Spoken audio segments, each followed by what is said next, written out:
मित्रों, आपने रामायण तो खूब देखा व सुना होगा, लेकिन क्या आप जानते हैं समुद्र पर सेतु निर्माण में पत्थर किसने और कैसे तैराए?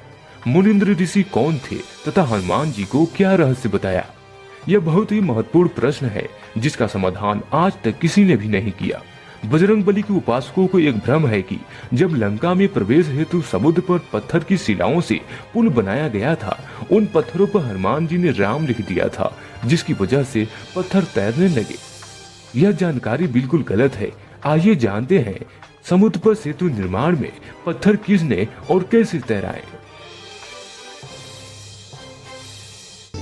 श्रीमद् भगवद गीता अध्याय नंबर 7 के श्लोक नंबर 6, 7, 8 में स्पष्ट किया है कि ये काल बोलता है गीता को, जो ब्रह्मा विष्णु में इसका पिता है। ये कहता है कि अर्जुन, बुद्धिमानों की बुद्धि और बलवानों का बल मेरे हाथ में है।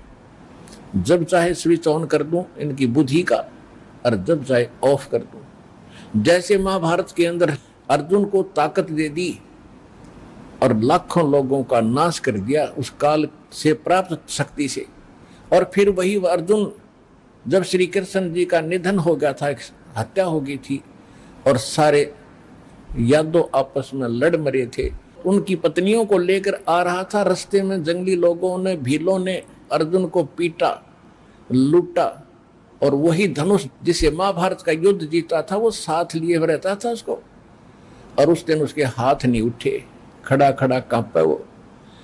जब सारा काम वो लिया, वो भील भ्याल पीट कर, लूट कर, कुछ औरतों को भी ले गए और चले गए। तब अर्जुन कोस रहा श्री कृष्ण जी को कि श्री कृष्ण बड़ा धोखेबाज था, इसने हमारे साथ बड़ा धोखा किया है।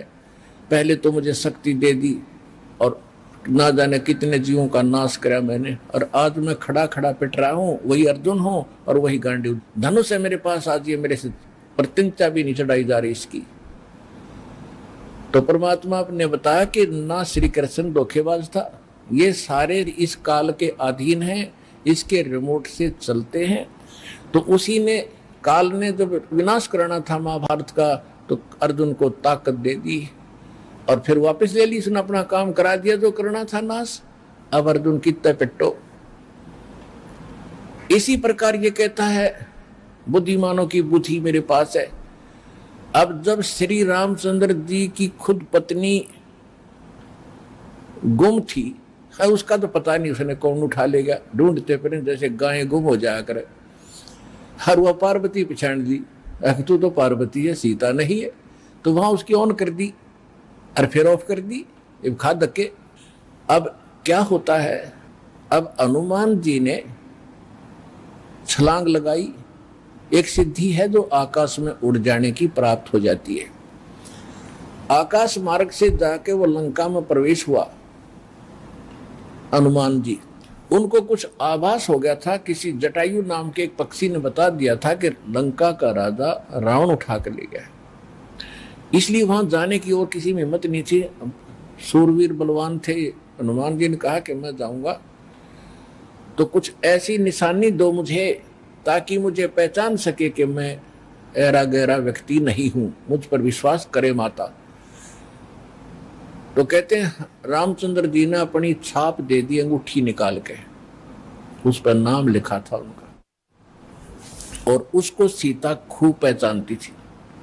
उधर से सीता को घना दुखी कर ही रखा था, सता रखा था रावण ने, एक नौलखे बाग में छोड़ रखा था और उससे रोजाना यातना दिलाता था और अपनी पत्नी बनने की स्वीकृति वो उससे करवाना चाहता था। वो उसने स्वीकार नहीं की, और रावण को एक श्राप लगा हुआ था कि तू कभी किसी औरत के साथ बलात् नहीं कर सकेगा। स्वेच्छा से कोई संपर्क हो तो वो अलग बात है, लेकिन तू किसी का ऐसे जबरदस्ती नहीं कर पाएगा, नहीं तो गल जाएगा तू। इस डर से वो जबरदस्ती नहीं कर पा रहा था और उधर से उसको पीड़ित कर रहा था कि स्वयं यश कर दे, लेकिन वो सीता ने नहीं किया था। एक वृक्ष के नीचे बैठी थी और अपने कर्मों को कोस रही थी। छोटा सा रूप बनाकर एक बंदर का हनुमान जी उसी वृक्ष के ऊपर बैठ गए थे। यातना देने के लिए औरतें आई थी तो भी उसने देखा था। जब वो चली गई उसके बाद फिर वह अंगूठी डाल दी। वो तो राजदूत बनकर गए थे। जब वो जो कुछ भी उसने उद्मस्ताया हो तो आपने पता ही है, हनुमान जी ने नौलखा बाग भी उजाड़ दिया उसका और सारा कुछ कर दिया, क्योंकि आज कथा का विषय कुछ अन्य है, इसलिए यहाँ लंबा खाना भाई। नहीं तो मेरी पिटाई उस समय क्या कहा कि माता जी तो आप मुझे कोई ऐसी निशानी दो जिस निशानी को मैं श्री राम को दिखाऊं और वो विश्वास कर सके हाँ सीता जी की खोज पक्की होगी, क्योंकि इतना समुद्र को पार करके आना है, वैसे नहीं आएंगे वो।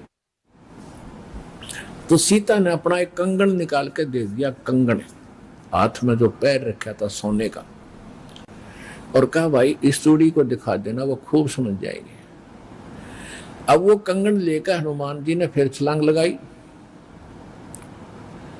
उस दिन वो ऐसे स्थान पर आके उतरा जहां पर एक ऋषि की कुटिया थी। वो ऋषि कौन थे? मुनिंद्र ऋषि स्वयं परमेश्वर थे। वहां सुंदर बाग लगा हुआ था, कुछ क्षेत्र में एक सुंदर सरोवर भरा था जल का। तो सुबह सुबह का समय था, हनुमान जी ने सोचा कि बहुत मनोरम स्थान है और यहाँ कुछ स्नान करूंगा, सामने बाग सुंदर फलों से लदपद है, आहार करूंगा और फिर ऋषि जी भी साथ में हैं, इनके दर्शन करूंगा, पहले स्नान। मैं कंगन डालकर आगे भाग गया। अब सुख की सांस ली कि कोई बात नहीं, ये समुद्र में डाल देता तो बात तो बिगड़ जाती, गड्ढे में डाल दिया। फिर धीरे धीरे चले हनुमान जी। पहले गड्ढे में देखा उसने, ऋषि को तो पीछे प्रणाम करना था, तो घड़े में क्या देखा कि घड़े के अंदर ऐसे ऐसे कंगन हजारों की संख्या में पड़े, सेम टू सेम। अब उसने सोचा भाई मैंने तो इतनी पहचान नहीं, कोई कंगन कौन सा है। और श्री रामचंद्र जी तो सारा जानते हैं, उनके कंगन के ऊपर सारी निशानियों को पहचानेंगे, और मैं कोई गलती से दूसरा उठा ले गया तो वो मानेंगे नहीं। इसलिए वो ऋषि जी के चरणों में प्रणाम किया। परमात्मा ने मुनिंद्र रूप में बैठे थे, पूछा कि पहलवान कैसे आए। हनुमान जी ने कहा कि ऋषि जी आप कौन सी दुनिया में रहते हो। मुनिंद्र जी ने कहा क्या बात है, मैं तो इसी पृथ्वी धरातल पर ही तो रहता हूं, कि आपको नहीं पता आज श्री राम के ऊपर कैसी आपत्ति आई है, ऐसे ऐसे उसकी पत्नी गुम हो गई थी, वो माता की खोज करके मैं आया हूं। तो परमात्मा ने पूछा कि भाई कौन से राम की बात कर रहा तू। वो कहता है अच्छा कमाल करते हो ऋषि जी, आपको यही नहीं पता राम कौन है। परमात्मा ने कहा बताओ तो श्री के दशरथ पुत्र श्री रामचंद्र जी, उनका वनवास हुआ था, ऐसे ऐसे सीता उठा ली थी और आज मैं खोज करके आया हूं ऋषि जी, और अपना काम करूं और चलूं।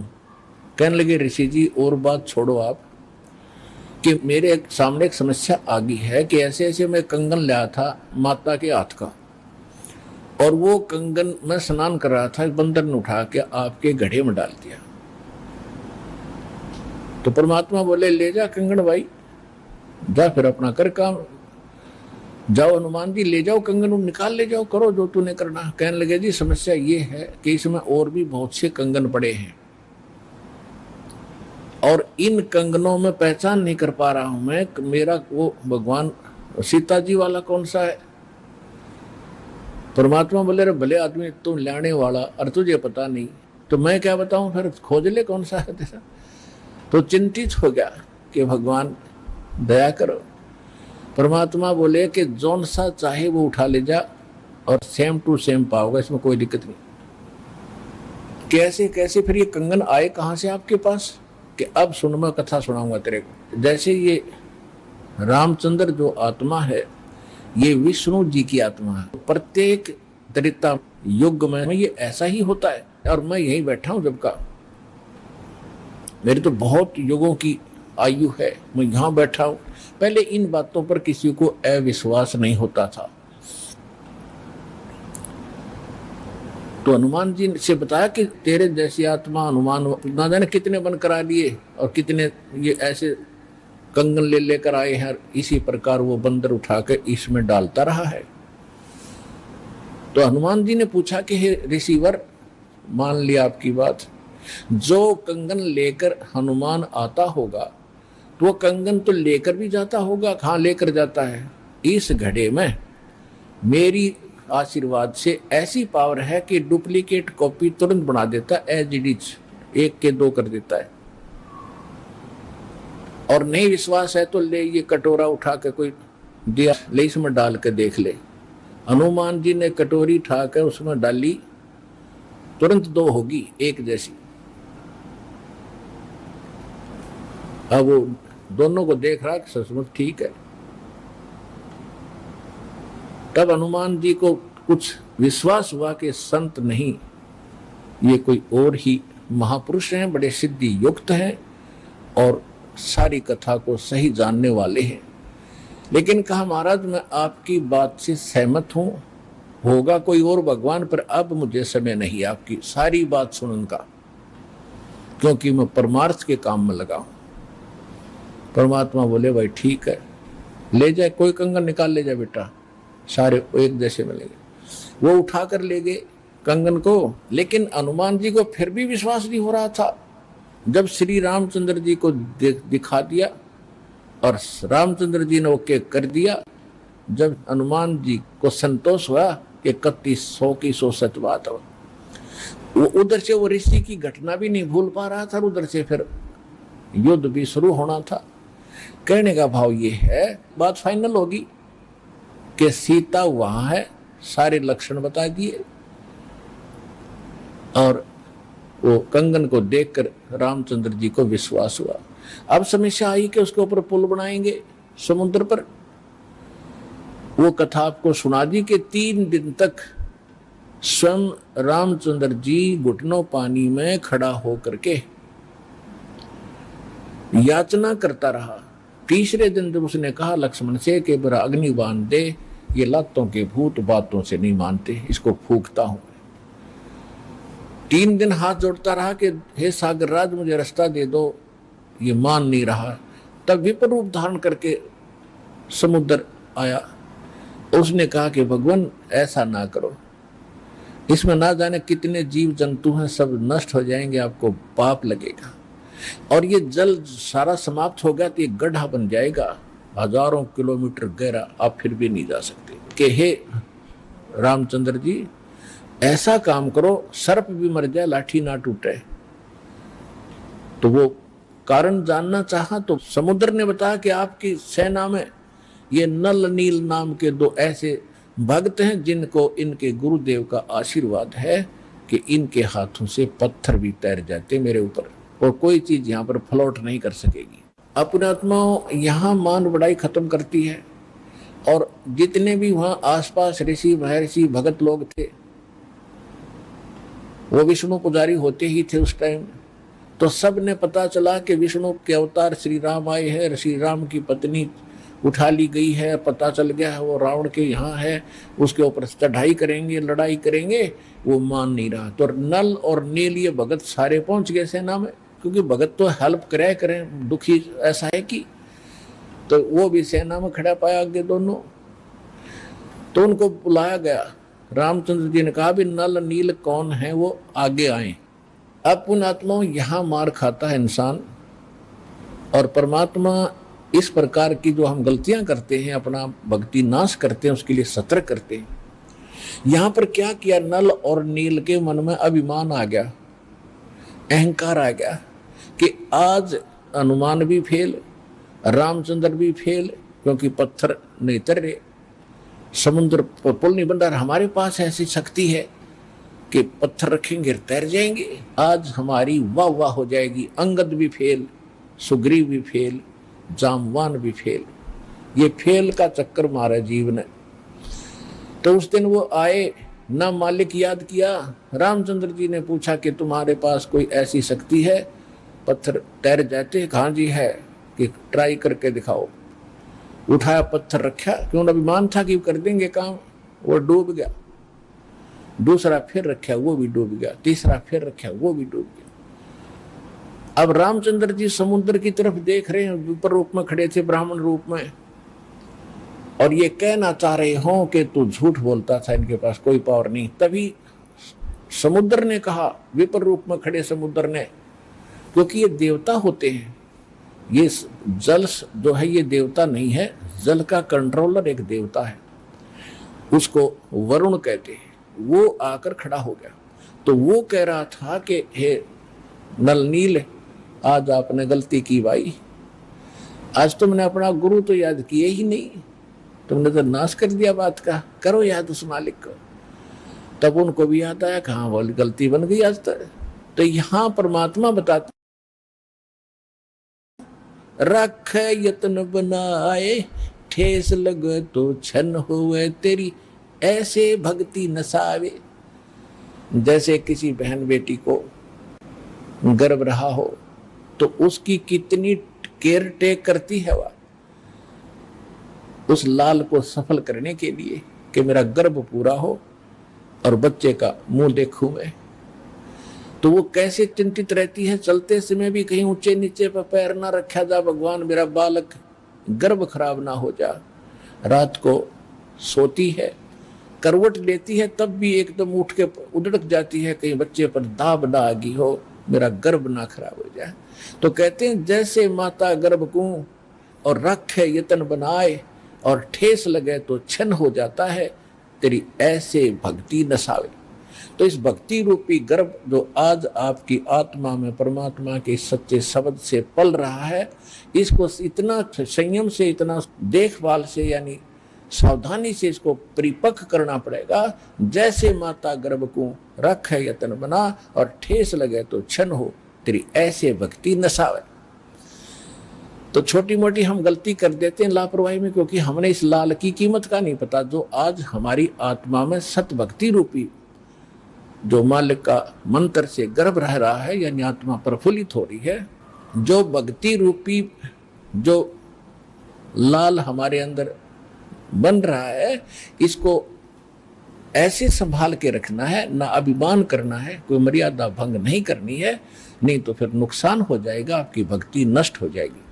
अब उन्होंने परमात्मा को याद किया, रे नल नील यतन करे हार, तब सतगुरु से करी पुकार। रे नल नील यतन करे हार, तब सतगुरु से करी पुकार। जा सतरे खोलखी अपार सिंधु पे सिला तिराने वाले। जा सतरे खोलखी अपार सिंधु पे सिला तिराने वाले। धन धन सतगुरु सत कबीर भगत की पीड़ मिटाने वाले। धन धन सतगुरु सत कबीर भगत की वो पीड़ मिटाने वाले। नल नील ने जब याचना की हृदय से, ये भगवान गलती बन गई, आपके हाथ में इज्जत है हमारी, तो उसी समय परमात्मा वहां प्रकट हो गए। थोड़ी सी दूरी पर सबने देखा कि वो कौन आ रहा सामने। नल नील ने भी देखा, ये तो मेरे गुरुजी आगे हमारी पुकार सुन ली इन्होंने। जब मुनिंदर जी निकट आए, सभी ने दंडवत प्रणाम किया, श्री राम ने, हनुमान ने, सब ने। हनुमान जी ने देख लिया, बाबा जी तो वही है भाई, ये तो बिल्कुल सही, ये तो शक्तिशाली ऋषि है। लेकिन उस समय और वार्ता करने का समय नहीं था, जो समस्या थी वह उनके सामने अड़ी हुई थी। तब श्री रामचंद्र जी ने मुनिंद्र ऋषि से अर्ज की थी, भगवान आज हमारे सामने ये समस्या आई है, अभिमानी रावण हमारी याचना नहीं मान रहा है। हमने उसे खूब दूत भेजकर, अंगद को, हनुमान जी को, सबको भेजकर उससे प्रार्थना कर ली है, इसको लौटा दे मेरी पत्नी को। वो माना नहीं, अब नहीं माना तो हमने युद्ध करना पड़ेगा और उसके लिए रास्ता चाहिए समुद्र पर। समुद्र रास्ता दे नहीं रहा। इसने विधि बताई कि आपके शिष्यों के पास यह शक्ति थी, मेरा दुर्भाग्य कि आज इनके हाथों में भी शक्ति नहीं रही। तो परमेश्वर ने कहा कि आज के बाद इनके हाथों में यह शक्ति रहेगी भी नहीं। इन्होंने बहुत बड़ी गलती की है, जो हम मैं रोज बताता हूं कि अभिमान से भगवान कोसों दूर है, और इतने दिन के बाद और इतना दुख था इनके ऊपर, इन्होंने फिर बकवास कर दी। अब इनके पास यह शक्ति नहीं रही। मेरी समस्या का समाधान करो। जब आप अपने बच्चों को, अपने शिष्यों को आशीर्वाद दे सकते हो शिला चढ़ाने का, तो आप खुद भी कृपा बख्श सकते हो मेरे लिए लंका में जाने का रास्ता बना दो। तब परमेश्वर ने कहा ठीक है भाई, मेरा वचन है कि तेरा पुल बनवाऊंगा। अब ये रामचंद्र जी का समझ में नहीं आएगी, और क्या वचन है इनका, क्या वायदा है। परमात्मा ने अपनी प्यारी आत्मा धर्मदास जी को बताया था कि जब मैं प्रथम सतयुग में सतलोक से यहाँ आ रहा था तो बीच में इस काल की एक तपस्या है, वहां पर जीव दुखी किए जा रहे थे, और मैं जोग जीत रूप में अपने पुत्र के रूप में वेशभूषा में था। तो इसने पहले मेरे साथ कुछ बकवास करी थी, ज्योति निरंजन ने इसकी पार नहीं बसाई थी, तो मेरे चरणों में गिर गया था। और इसने मेरे से वचनबद्ध करवा कर कुछ प्रार्थना की थी कि कुछ और सुविधा मुझे देना। उनमें से एक तो ये थी कि मेरा पुत्र विष्णु श्री राम रूप में जाएगा, और ऐसे उसके प्रारब्ध में लिखा है कि उसकी पत्नी को रावण उठाएगा, समुद्र पर पुल नहीं बनेगा, आपके बगैर वहां कोई कृपा नहीं कर सकेगा, उसकी हेल्प नहीं कर सकेगा। तो परमात्मा ने स्वीकार किया था कि मैं ये काम भी करूंगा। फिर दूसरा वर्ग क्या था कि वो फिर समुद्र के ऊपर उसने जो तीर त्यार दिखा के जबरदस्ती धमका के रास्ता लेना चाहा था, इसका प्रतिशोध समुद्र लेगा। वो क्या करेगा कि जब ये श्री कृष्ण रूप में जाएगा, और फिर ये क्या करेगा बाद में मृत्यु के उपरांत, एक राजा को दर्शन दे करके जगन्नाथ का मंदिर बनवाना चाहेगा अपनी महिमा बनाए रखने के लिए।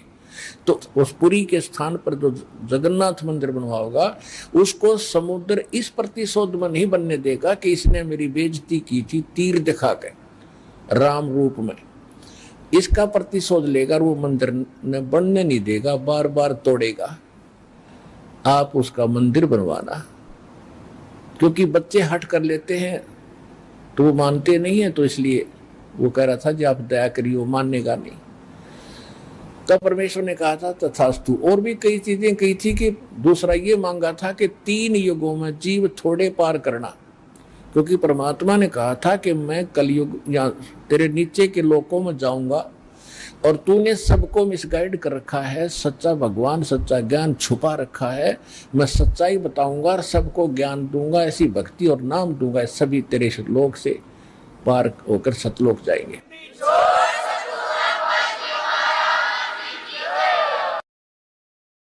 हो गया कि तो मेरा नाश करेगा, मेरे बाग को उजाड़ेगा, क्योंकि काल ने हमारे को मिसगाइड करके, धोखा करके, मूर्ख बना के, विवश करके, और इस कच्ची बेड़ियों से बांध रखा है, ये शरीर दे दिया, इसमें हाड़ चाम मांस सारा भरा पड़ा है, और हमने इतना प्यारा लगा है ये छूट नहीं जा।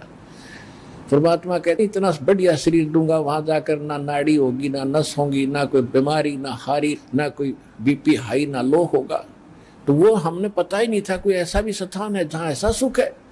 तो परमात्मा ने कहा था तेने क्या हाल कर रखा उन बच्चों का सारा, कोई गधा बना दिया, कोई कुत्ता बना दिया, और जो मनुष्य वो कौन से सुखी हैं, उनको ऐसा ज्ञान दूंगा और ऐसा मंत्र दूंगा, वो यहाँ भी सुखी होंगे, मेरे साथ सतलोक जाएंगे। तो इस बात से वो दुखी हो गया था काल कि तो नाश करेगा मेरे बाग न उजाड़ेगा।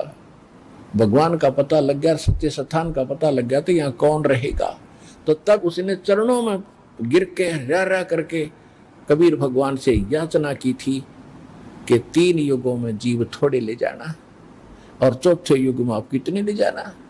और फिर ये पुल बनवाने का, जगन्नाथ के मंदिर को बनवाने का ये भी प्रॉमिस करवाया था। जब उसने सारा परमात्मा ने प्रतिज्ञा कर ली थी, तो फिर ये खलनायक है, ये विलियन है, धोखेबाज और ठग है, इसने तुरंत अपना आंखें बदल ली और कहा जाओ जोग जीत संसारा, जीव न माने कहा तुम्हारा। कहते हैं 12 पंथ करूं मैं साजा, नाम तुम्हारा ले करूं आवाजा, और 12 पंथ नाम जो ले ही वो मेरे मुख में आन समोही। और पहले अंश हमारे जाई और पीछे अंश तुम्हारे आई, और जाइयो जोग जीत संसारा। परमात्मा ने कहा था कि फिर मैं त्रेता युग में जाऊंगा, ठीक है भाई, चौथे युग में जाऊंगा कलयुग में, और फिर पार कर लूंगा। तने गलती तो मेरे से करवा ही ली, वैसे मालिक ने गलती नहीं की, दाता को पता था कि सतयुग त्रेता द्वापर में ये दुखी नहीं होंगे, और जब तक जीव दुखी नहीं होगा इतना भगवान नहीं पहचान सकता। इसलिए दाता ने जानबूझकर उसको यश कर दी थी, और वो बन गया था सियाना, अपने आप में इंटेलिजेंट बन रहा था कि मैंने रोल मार ली भगवान की, है मैंने इनकी अकल मार ली, मालिक ने अकल मारी उसकी। अब वो क्या कह रहा था कि देख लेना कलयुग जब आएगा, पहले मैं अपने दूत भेज के ऐसा गलत प्रचार करवा दूंगा, ब्रह्मा विष्णु महेश तक सीमित कर दूंगा, कोई पत्थर कोई पानी कोई मंदिर कोई मस्जिद गुरुद्वारों में बांध दूंगा, और पहले अंश हमारे जाई पीछे अंश तुम्हारा आई, जाओ जोग जीत संसारा जीवन मन फिर कहा तुम्हारा। कि पहले मेरे दूत जाएंगे और सारा उल्टा ज्ञान उल्टा भगवान उल्टा विधान सबको बता देंगे, गलत मंत्रों से हटा देंगे। ये राधा स्वामी पंथ, धन धन सतगुरु पंथ, निरंकारी पंथ, ये रासाराम जैसे ये सारे नकली पंथ काल के चलाए हुए। तो परमात्मा को पता था कि इसने कर लेते सारे जुगाड़ अपने, और जब मेरा दास जाएगा ऐसे समय में जब इनके परिपक्व हो चुके होंगे सारे पंथ, इन्हें जो कहना सुनना होगा वो सब कह चुके होंगे, जो ज्ञान देना होगा वो दे चुके होंगे, जो नाम देना होगा वो नाम दे चुके होंगे। और जब मेरा दास जाएगा वो प्रमाणित करके दिखाएगा कि सच्चाई ये है झूठ ये है, तो 2 मिनट में मेरे बच्चे मुझे पहचानेंगे और मेरे पास आ जाएंगे।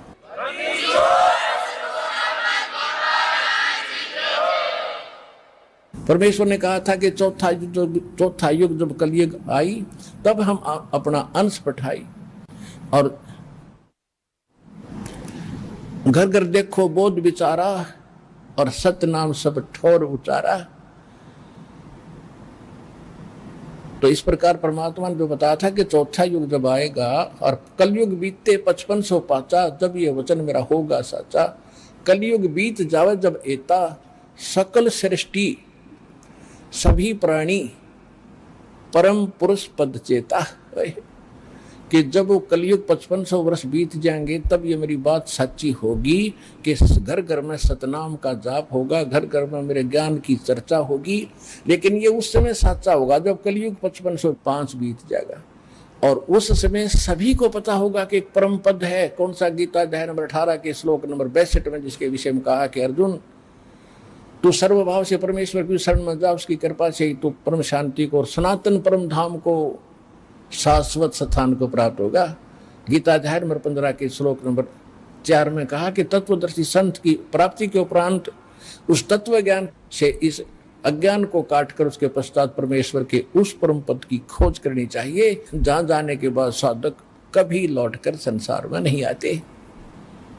और जिसने सबरमंडल की रचना की उस परमेश्वर की उस परम पद की, यानी अमर लोक की, शाश्वत स्थान की खोज करनी चाहिए। तो यहाँ परमात्मा कह रहे हैं कि चौथा युग जब कलयुग आई तब हम अपना अंश पठाई, और घर घर देखो बोध विचारा, घर घर में तत्व ज्ञान का चर्चा चला करेगी, और सतनाम सब ठोर उचारा। सतनाम का सबको दिया जाएगा। आज तक सतनाम की छींट भी ना लगी थी, ना राधा स्वामी वालों को, ना धन सतगुरु वालों को। सतनाम का तो बहुत गुणा गीत गाते हैं, अरे कख नहीं पता इनको। ऐसे सिख समाज को सतनाम का कोई पता नहीं था। नानक साहिब जी सतनाम का जाप किया करते थे, 2 अक्षर का जाप था। लेकिन इन महापुरुषों को परमात्मा ने सख्त हिदायत दे दी थी कि अभी डिस्क्लोज ना करना, नहीं तो काल के दूतों का दाव लग जाएगा और ये सब बच्चे मुझे पहचान नहीं पाएंगे। तो महापुरुष थे, उन्होंने जो कह दिया सो फाइनल। वो तो भगवान से मिलकर आए थे, भगवान की एक एक बात को उन्होंने स्वीकारा और उसी तरह आचरण किया। तो अब परमात्मा ने कहा कि जो 5505 वर्ष बीत जाएगा कलयुग, उसके बाद सबके मुंह पर सतनाम का जाप होगा। आप देख रहे हो, धन धन हो गए आप। इस सतनाम का किसी को पता भी नहीं था, आप सतनाम का जाप कर रहे हैं 8-8 10-10 वर्ष के। तो सौभाग्य तुम्हारा, भगवान के विशेष कृपा पात्र बच्चे हो आप, जो सतलोक आश्रम बरवाला जिला हिसार हरियाणा में पहुंच रहे हो, दीक्षा प्राप्त कर रहे हो।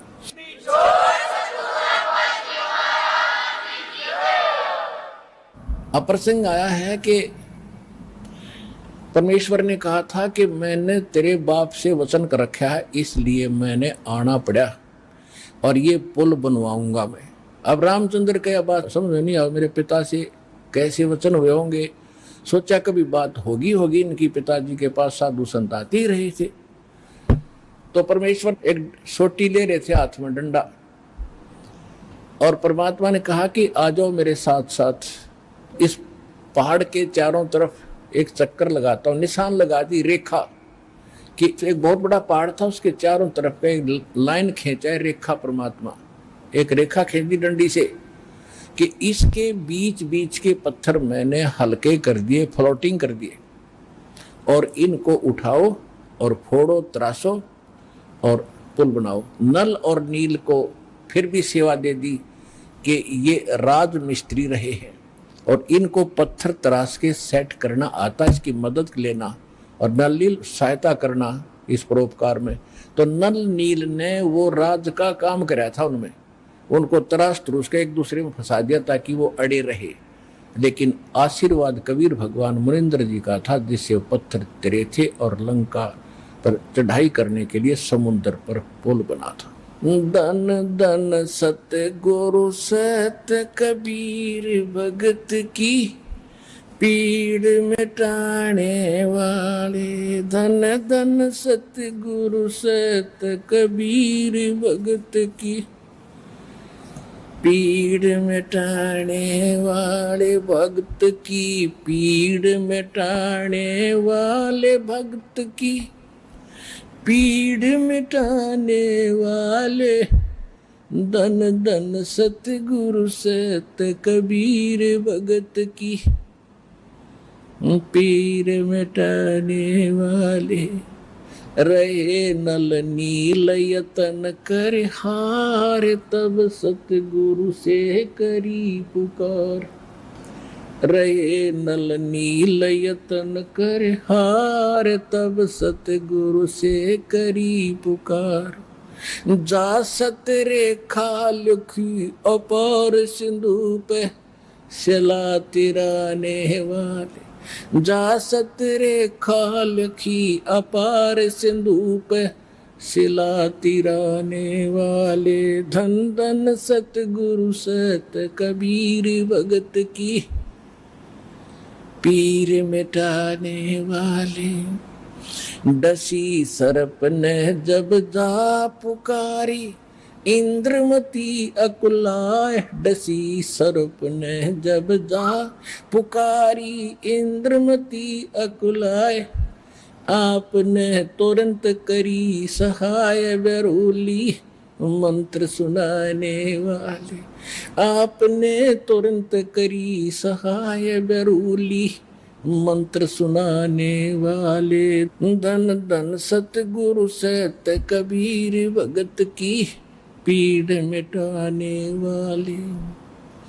दामोदर सेठ के होते अकाज, अर्ज करी डूबता देखे जहाज। दामोदर सेठ के होते अकाज, अर्ज करी डूबता देखे जहाज। लाज मेरी रखियो ग्रीव नवाज, सिंधु से पार लंगाने वाले। लाज मेरी रखियो ग्रीव नवाज, समुद्र से पार लंगाने वाले। धन धन सतगुरु सत कबीर भगत की, पीड़ मिटाने वाले। कह कर जोड़ दीन धर्मदास, दरस दे पूर्ण करियो आस। कह कर जोड़ दीन धर्मदास, दरस दे पूर्ण करियो आस। मेटियो जन्म मरण की तरास, सत्य पद प्राप्त कराने वाले। मेटियो जन्म मरण की तरास, सत्य पद प्राप्त कराने वाले। धन धन सतगुरु सत कबीर भगत की, पीड़ मिटाने वाले भगत की। पीड़ मिटाने वाले भगत की, पीड़ मिटाने वाले। धन धन सतगुरु सत कबीर भगत की, पीड़ मिटाने वाले। अपनात्मा धर्मदास जी को जब ज्ञान हुआ, भगवान ने सारी कथा बताई, बेटा मैं ऐसे ऐसे चारों युगों में आया हूं। तो इसमें बता रहा है कि हे मालिक, आप तो सबके दुख दूर करते हो, रे नल नील यतन कर हार, तब सतगुरु से करी पुकार। जा सतरेखा लखी अपार, सिंधु पे सिलात रहने वाले। जब धर्मदास जी काल प्रभावित ज्यादा था, धार्मिक आत्मा अवश्य थी, और धार्मिक आत्मा में एक लचीलापन घना होता है। एक आदमी कहता है ऐसा नहीं ऐसा होगा, तो सोच लेता है शायद ऐसा ही होगा, लेकिन तब जब तक हम दृढ़ नहीं होते, मोक्ष प्राप्ति नहीं होती। तो उसको दृढ़ करने के लिए जैसे धर्मदास जी बीच बीच में कुछ ऐसी ऊटपटांग बातें कर देते थे, तो परमात्मा अंतर्ध्यान हो जाते थे। उसको फिर तड़फ जागती थी, फिर रोता था बुरी तरह, फिर वो कथा सुना रहे, फिर रो रहे हैं, रोते हुए पुकार रहे हैं। तो जब कह रहे हैं दन दन सतगुरु सत कबीर, भगत की पीड़ मिटाने वाले, फिर क्या बताते हैं कि आपने नल नील जब हार लिए थे, थक लिए थे यत्न कर करके, उन पर नहीं कुछ हुआ था, तब आपने सतरेखा लिखी अपार। भगवान ने बताई वो मैंने ऐसे किया था, वह मानी सच्ची। फिर कहते इंद्रमती द्वापर युग में एक रानी थी, सर्प ने डस लिया था, वह विश्वास नहीं कर पा रही थी, मालिक करुणा में नाम से आ रहे थे, उसको भी आपने जीवित किया, पार किया। और फिर एक दामोदर नाम का सेठ था, व्यापार करता था जहाजों से, भगवान का नाम लिया, उसके बाद उस पर आपत्ति आई, जहाज डूबने लगा, उसने हृदय से पुकारा मालिक को, कबीर साहब ने उसका जहाज नौका ऊपर कर दिया, डूबने वाला था। तो कहते हैं दामोदर सेठ के हों थे काज, अर्ज करी थी आपसे जब डूबता देख जहाज। ऐसे क्या कहा था दामोदर ने कि लाज मेरी रखियो गरीब नवाज, फिर समुद्र से पार लंघाने वाले, जहाज को पार कर दिया, डूबने नहीं दिया। अब क्या कहते हैं, कह कर जोड़ दीन धर्मदास, दरस दे पूर्ण करियो आस। जो भगवान अंतर्ध्यान हो गए थे, रो रहा था कि मेरे ऊपर ये बड़ी आपत्ति आ गई, आपका अभाव मुझसे सहन नहीं हो रहा है मालिक। कह कर जोड़ दीन धर्मदास, दरस दे पूर्ण करियो आस। मेटियो जन्म मरण की तरास, सत्य पद प्राप्त कराने वाले। सत्य पद, वो परम पद, वो सतलोक, आपके अतिरिक्त इस सृष्टि में कोई दूसरा मुझे वो प्राप्त नहीं करा सकता। मुझे फिर दर्शन दो मालिक, मेरे से गलती हुई। अब जो प्रसंग चल रहा है, त्रेता युग में दाता ने कैसी लीला की। अब क्या होता है देखो पुण्यात्माओं, हम परमार्थी भी हैं, क्योंकि भगत का स्वभाव होता है कि वो परमार्थ पर ज्यादा रुचि रखता है, लेकिन परमार्थ के साथ साथ स्वार्थ भी होना चाहिए थोड़ा सा। वो स्वार्थ कौन सा? अपने कल्याण का, आत्म कल्याण का स्वार्थ भी चाहिए। अब हनुमान जी ने जब तो ताकत थी, पहलवान था, धार्मिक था, रामचंद्र जी की जल्दी लग रही थी, जब ऋषि रूप में परमात्मा इत्फाक वहां मिले और सारी लीला देख ली, और फिर ये भी देख लिया कि उसी ऋषि ने आकर समुद्र पर पत्थर तेरे आए, और फिर भी बुद्धि बनाया क्योंकि रामचंद्र की जी का साक्ष्य लग रहा था। अब मालिक ने उसका उद्धार करना था उस प्यारी आत्मा का, क्योंकि ऐसी ऐसी पुण्यात्मा जो परमार्थ के लिए कोई लेना न देना, उड़ा जा छत्ती ताणी मारो, मरूंगा और मारूंगा, किस लिए रामचंद्र की पत्नी छुटवाऊंगा। और यति पुरुष थे, बाल ब्रह्मचारी थे, ऐसी लगन थी उसमें। तो कहने का भाव ये था कि फिर इस खुशी में कि रामचंद्र जी के साथ धाम जाऊंगा, वहां मेरी इज्जत होया करेगी। अब वो तो श्रद्धालु था, समर्पित था भगवान के लिए, लेकिन गलती यह लग रही थी, रामचंद्र ने परमात्मा पूर्ण मान बैठा था। अब आपने खूब कथा का पता है कि जब घरजाली और रानी बन गई, फिर उसने सबको इनाम दे रही थी। उसी लाइन में हनुमान भी खड़ा था, क्योंकि उन्हें बड़ी योगदान था, तो हनुमान जी को सच्चे मोती दे दिए। ये क्यों फोड़ डाले? उसने ये कहा कि मैं इसमें ये देख रहा था, इन मोतियों में कहीं राम का नाम है तो मेरे काम है, नहीं तो मेरे काम नहीं है। हनुमान जी का ठेस लगी और उठा कर अपना लंगोट जा बैठा पहाड़ पे। अब बैठा एकला, यहां संसारिक परमार्थ करने से उसको क्या मिला? ये लोग इतना ही देते हैं। जब हम भगवान की शरण में होंगे और फिर परमार्थ करेंगे, परमात्मा हमारे साथ होगा, उस परमार्थ का फल अलग होगा। जब तक आप मनमुखी मंड रहे, किसी की सहारा ला दिया, किसी का उसको सहायता कर दी, वो तो फिर आपको कर देगा अगले जन्म में, वो भी अच्छी बात है, लेकिन वो रिजल्ट लास्ट में नल ही होगा जो आपके समक्ष है। आप कथाएं खूब पढ़ते रहे हो। अब बैठा भगत एकला वृद्ध हो गया शरीर एक पहाड़ पे, परमात्मा गए वहां पर, तब अन्य रूप बना लिया परमात्मा ने, अन्य रूप, और जाके कहा भी राम राम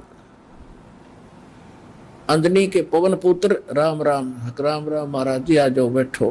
बैठ गया। भाई कैसे हो, कौन है, क्या नाम है, तूने बता भाई, मेरा नाम तो कोई है नहीं, मैं तो ऐसे भटक रहा हूँ और परमात्मा की खोज में लगा हुआ हूँ, ऐसे ऐसे मुझे, आप भगत आदमी हो, आपसे दो चर्चा करने यहाँ बैठ जाता हूँ, थोड़ी देर राम नाम की चर्चा कर लुका, करो करो।